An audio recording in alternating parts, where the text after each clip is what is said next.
Bonjour ou bonsoir à toutes et tous. Je vais vous parler d'une actualité qui a lieu bien loin d'ici. Vous savez sans doute que je suis au Mexique, je suis toujours au Cabanchac, où je passe du bon temps et j'ai des très belles pages à publier. J'ai déjà montré des choses, mais qui n'ont rien à voir avec cette actualité. Loin des emplumés du Mexique, je vais vous parler de la révolte des agriculteurs des Pays-Bas, qui s'insurgent contre des mesures que veut leur imposer leur gouvernement, qui sont des mesures qui entrent dans le cadre de la transition écologique souhaitée et imposée par l'Union européenne. Quand on écoute les médias, on a deux points de vue très différents, c'est souvent le cas actuellement.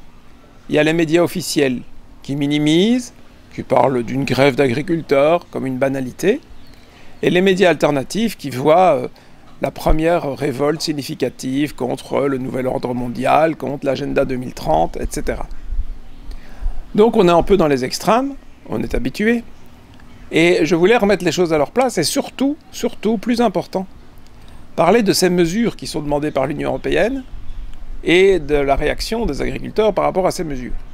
Que le mouvement se prolonge et s'étende dans d'autres pays, on dit que les agriculteurs allemands, qui est déjà des tracteurs qui auraient rejoint les mouvements hollandais, les convois de tracteurs, que ça s'étende en Europe ou que ça s'arrête, la réflexion sur les décisions prises et les réactions sont très enrichissantes et j'espère que vous allez bien comprendre ce qui est en train de se passer pour pouvoir trouver une position appropriée par rapport à ce qu'il faut souhaiter ou pas. Vous allez voir, c'est loin d'être facile. Parce que l'Union européenne veut imposer des choses comme une réduction du cheptel. Je crois qu'on parle de 30% du cheptel bovin, quelque chose comme ça. On parle aussi de la réduction des engrais azotés. Notez que ce sont des choses qui vont dans le sens de ce que je demande, moi, depuis 20 ans, voire plus. Mais je suis pour l'arrêt total des élevages et l'interdiction des engrais azotés. Pour faire du bio, mais bien plus que du bio. J'en parle dans différents articles. Mais donc ça donne l'impression d'aller dans le bon sens. Est-ce que je soutiens les révoltes? Est-ce que je soutiens les autorités? Eh bien, je pense que, et c'est ça qui est grave, il y a vraiment deux problèmes à souligner. Quand vous parlez des engrais, le problème des engrais, tous les produits en fait que l'on met sur les champs, on sait que ça pollue, on sait que c'est mauvais pour la santé, que c'est un problème par rapport bien sûr aux écosystèmes, aux animaux, mais également par rapport à la qualité de la nourriture produite. Tout ça, on le sait depuis les années 70-80. Peut-être même avant.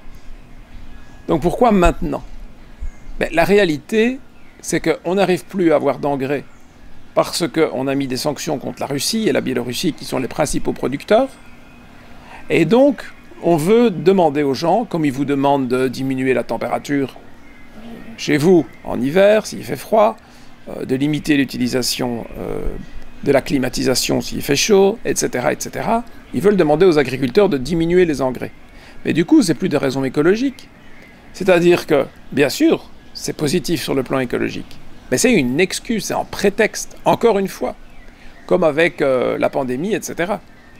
Ils ne savent pas comment trouver des engrais, alors au lieu d'être honnête et de dire on va supprimer ces sanctions, on change de politique par rapport à la Russie, ou on dit aux gens, voilà, à cause de notre politique de sanctions, il y a des conséquences, on a moins d'engrais, on va essayer de trouver des solutions. Non, non, ils disent que c'est pour la transition écologique. S'ils avaient voulu faire une transition écologique, on aurait plus de bio que ça en Europe. Regardez les chiffres.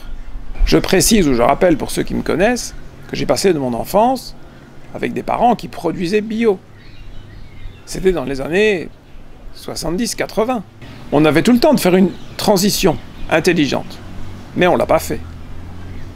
Et là maintenant, alors qu'on rentre dans une période d'inflation, de récession, de pénurie, on met des mesures relativement strictes, brutales, et apparemment sans concertation avec les agriculteurs puisqu'ils manifestent.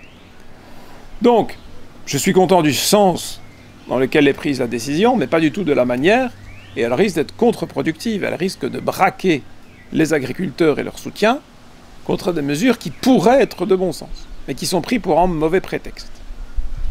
Concernant la réduction du cheptel, on sait depuis très longtemps que pour résoudre les problèmes environnementaux, il faut arrêter le principe même de l'élevage. Ça a été publié dans divers articles, je vous l'ai expliqué en long et en large. Ça a failli être publié par le GIEC, qui après a un petit peu fait marche arrière, parce que c'était politiquement trop incorrect. Alors il a parlé d'une diminution, je crois, de 70%. Mais bon, même, on est très très loin d'une diminution de 70%, on est en augmentation. Et imposer ainsi une réduction de cheptel en Hollande. Qu'est-ce que ça va changer? Ben, la Hollande va exporter un peu moins de viande, ou en importer un peu plus. Ça n'a aucun intérêt. Par contre, les agriculteurs, les mangeurs de viande, et toutes les personnes qui n'ont pas encore capté l'importance que l'humanité devienne végétalienne pour se sauver elle-même et sauver toute la biodiversité, eh bien, ils vont faire des amalgames entre ces mêmes autorités qui imposent des injections pour rien, qui imposent des confinements pour rien, qui accélèrent la destruction de l'économie avec des sanctions inutiles, en accusant la Russie de choses en grande partie qui sont fausses, et en ayant provoqué eux-mêmes cette guerre. Donc, ils vont dire, regardez, ceux qui veulent nous priver de viande, ce sont les mêmes. D'ailleurs, ce n'est pas le premier amalgame dont les gens, je vais dire les animalistes, comme moi, je suis autre chose qu'animaliste, mais je suis aussi animaliste, sont victimes. Avec le wokisme, par exemple. J'ai déjà mis en garde contre les dangers de cette idéologie américaine manipulée par les autorités pour vous pousser à accepter des choses totalement inacceptables. J'en ai parlé avec précision dans une vidéo qui est très appréciée par ceux qui regardent, plus récemment dans une vidéo avec l'histoire de l'avortement. Beaucoup de gens croient que parce que je ne mange pas de produits animaux, je suis nécessairement d'accord avec le wokisme. Or, c'est totalement faux, puisque le wokisme est une idéologie qui va progressivement faire disparaître quasiment tous les animaux. J'en ai aussi parlé dans une vidéo sur l'antispécisme. L'antispécisme, le vrai, n'a rien à voir avec le wokisme. En fait, si vous voulez, pour faire très court, parce que je ne vais pas y revenir, parce que j'en ai déjà parlé, mais naturellement, nous devrions tous être antiracistes au sens propre, c'est-à-dire ne pas trouver acceptable que, par exemple, voilà, je suis ici dans un établissement hôtelier, je vois 4 personnes qui arrivent, 3 blancs et en noir, et on donne des chambres aux blancs et le noir, on lui dit « tu n'as pas le droit de loger ici parce que tu es noir ». Ça, c'est du vrai racisme. Et on devrait tous être contre. Bien sûr, c'est la caricature, mais ça peut être pour un boulot, ça peut être pour plein de choses. On devrait tous être antiracistes dans ce sens-là, dans le fait de respecter chaque individu sans tenir compte de sa couleur de peau, ça me semble une évidence, pareil entre les hommes et les femmes, bien entendu. Mais ça ne veut absolument pas dire qu'on soutient l'idée de la cancel culture, où il faut déboulonner des statuts de gens qui effectivement étaient racistes, mais le monde était raciste, donc tout le monde était raciste à l'époque, et donc concrètement on va effacer l'histoire, effacer la culture.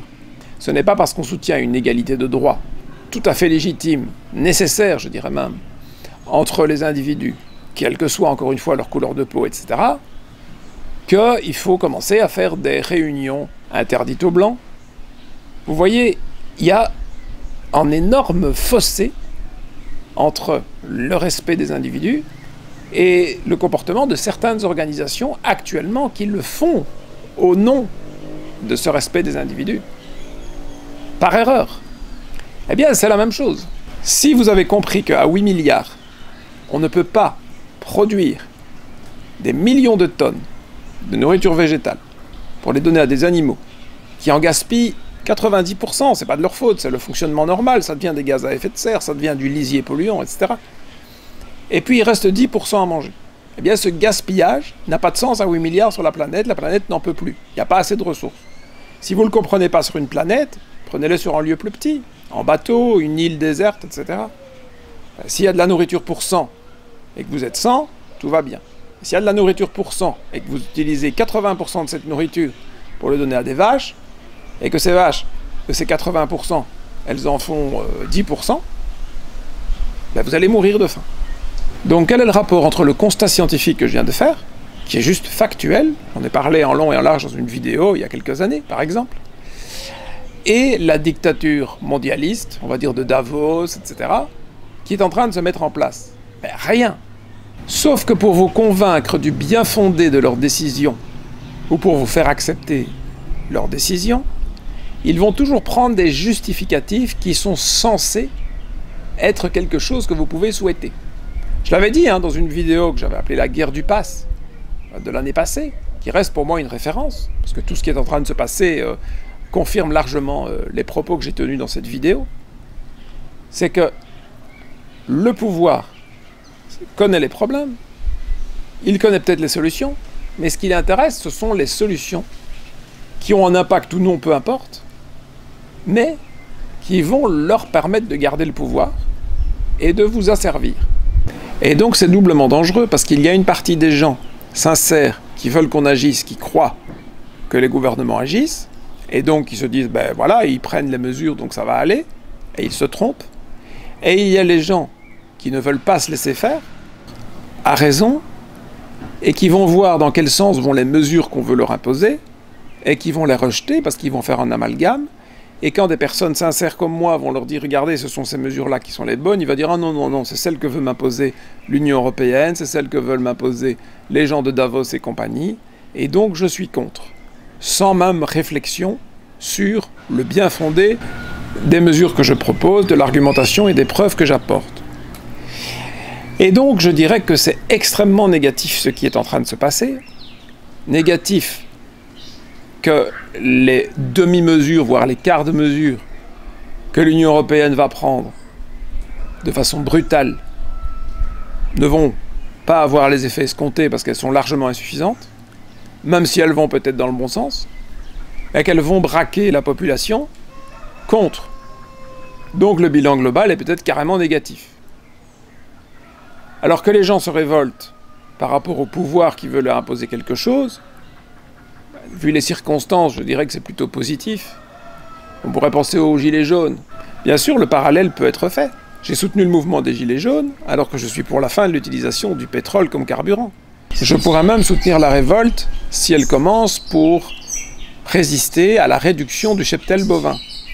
Parce que si je suis pour une réduction à zéro, comme vous le savez, d'abord je ne suis pas d'accord avec la méthode, je ne suis pas d'accord avec les prétextes utilisés, qui sont faux, et, plus important, rendez-vous compte que si vous diminuez le cheptel, mais sans que les gens changent leur façon de manger, écologiquement, le bilan est de zéro, puisqu'il faudra produire la même quantité de produits animaux, mais pire, il faudra probablement la produire plus loin. Donc il y a l'importation, donc le transport. Donc au niveau écologique, ça pourrait même être négatif. Donc je ne vois pas pourquoi je le soutiendrais. Ce que je voulais souligner, c'est de ne pas faire d'amalgame. Ce n'est pas parce que le pouvoir utilise comme prétexte un problème qui est vrai. Bon, le réchauffement climatique est tout le temps mis comme si c'était le problème unique. D'ailleurs, je vois de plus en plus de climato-sceptiques résister. J'ai déjà expliqué dans plusieurs vidéos que c'est un problème parmi d'autres, et que c'est même peut-être que le symptôme de problèmes plus graves. Mais il existe quand même, et il est quand même lié aux activités humaines. Ça, c'est indéniable. Mais l'utiliser comme prétexte pour encore diminuer les libertés des gens, avec une efficacité nulle, évidemment, je ne peux pas être pour. J'espère que c'est une nuance, que la majorité comprendra, parce que vous avez remarqué que nous ne sommes pas dans un monde nuancé. J'ai fait la même remarque par rapport aux voitures thermiques, par rapport aux éoliennes, récemment, ici, depuis les Cabanchak aussi d'ailleurs, 2 autres petites vidéos. C'est pareil. Croire que l'énergie, c'est savoir si on va faire du nucléaire ou de l'éolienne, savoir si c'est mieux les voitures thermiques ou électriques, ce sont des questions secondaires qui, en aucun cas, ne régleront quoi que ce soit au problème que nous avons. Pareil avec la Hollande. Leurs mesures sont mal appliquées, au mauvais moment, imposées d'une mauvaise manière, et ce n'est pas comme ça qu'on fera évoluer la société vers quelque chose de plus durable. Voilà, donc je ne vais pas prolonger cette vidéo inutilement. Je ne sais évidemment pas comment ces manifestations vont tourner. Est-ce que ça va s'étouffer dans l'œuf? Est-ce que ça va s'étendre? Mais les informations que je vous ai données ici, elles sont importantes et elles seront encore valables longtemps. Donc j'espère que vous avez bien compris le message que j'essaie de faire passer, sachant que c'est un message que j'essaie de faire passer depuis longtemps. Et si vous avez plus de temps, parce que c'est l'été, qui sait, c'est l'occasion d'aller voir ou revoir et de partager des vidéos où je parle de tous ces sujets.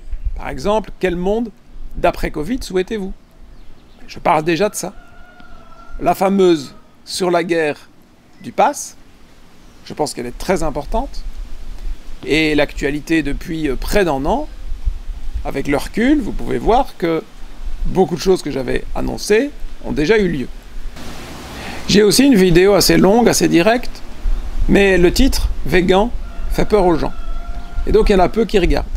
Pourtant, vous pourriez y apprendre beaucoup de choses. Donc, éventuellement, allez la voir. Elle n'a rien de spécial au niveau technique, mais elle n'a pas de problème particulier non plus. Je crois qu'elle est facile à écouter. Donc, je vous invite à aller la voir. Et si vous la trouvez pertinente, la partager, pourquoi pas. Il faut que le message avance. Je vous remercie pour votre attention. Je vous dis à très bientôt. Je fais mon possible. J'ai beaucoup de travail. Les conditions ne sont pas toujours faciles pour différentes raisons, dont je ne vais pas parler ici. Et donc ça n'avance pas très vite, mais le travail de fond est là. Merci beaucoup à toutes et tous pour votre soutien.